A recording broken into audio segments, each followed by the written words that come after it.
আপনি চাচ্ছেন আপনার ফেসবুক পেজ কিছুদিনের জন্য ডিঅ্যাক্টিভেট করে রাখতে। তো কিভাবে করবেন এটা অনেকেই জানেন না।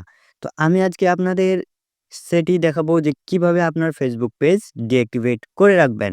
তো ১ম এ আপনারা চলে যাবেন আপনাদের ফেসবুক পেজে, ফেসবুক প্রোফাইলে।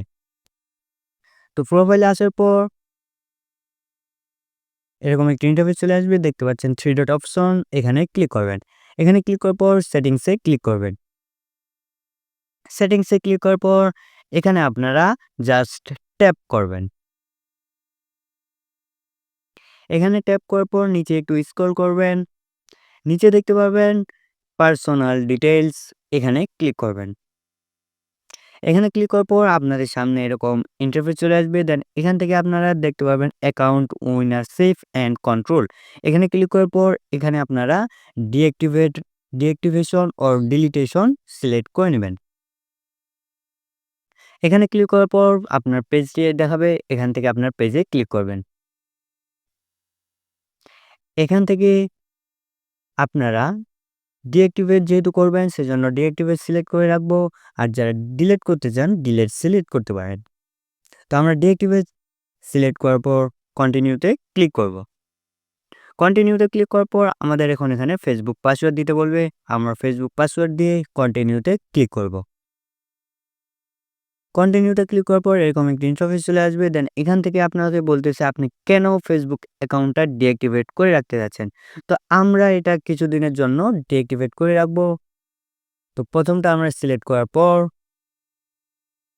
কন্টিনিউতে ক্লিক করব। কন্টিনিউতে ক্লিক করার পর এখানে আপনাকে বলবে যে আপনার এই পেজটা কি কিছুদিন পর অটোমেটিক্যালি রিঅ্যাক্টিভেট হয়ে যাবে। ৭ দিন আছে সিলেক্ট করা। তো আমরা এখানে ডোন্ট রিঅ্যাক্টিভেট অটোমেটিক্যালি এটা সিলেক্ট করে দেব। কারণ আপনারা যখন এটা ডিএক রিঅ্যাক্টিভেট করব তখন আমরা নিজেই করব। তারপর কন্টিনিউতে ক্লিক করব।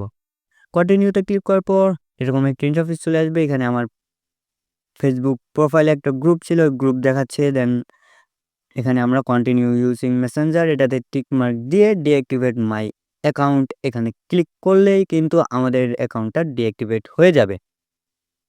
তো আমরা ক্লিক করে দিয়েছি। ক্লিক করার পর লোডিং নিচ্ছে। দেন আমাদের দেখতে পাচ্ছেন এখান থেকে বের করে দিচ্ছে। এখন আমাদের ফেসবুক প্রোফাইল থেকে আমাদের বের করে দিচ্ছে। তো দেখতে পাচ্ছেন ফাইনালি আমাদের ফেসবুক প্রোফাইল থেকে বের করে দিয়ে এরকম একটি ইন্টারফেস চলে আসছে। এখানে আমাদের আবার লগইন করতে বলতেছে। তো ফাইনালি আমাদের ফেসবুক প্রোফাইল ডিঅ্যাক্টিভেট হয়ে গেছে।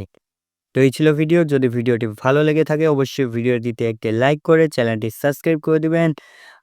পাশে থাকা অল বাটনটি সিলেক্ট করে দিবেন। ধন্যবাদ।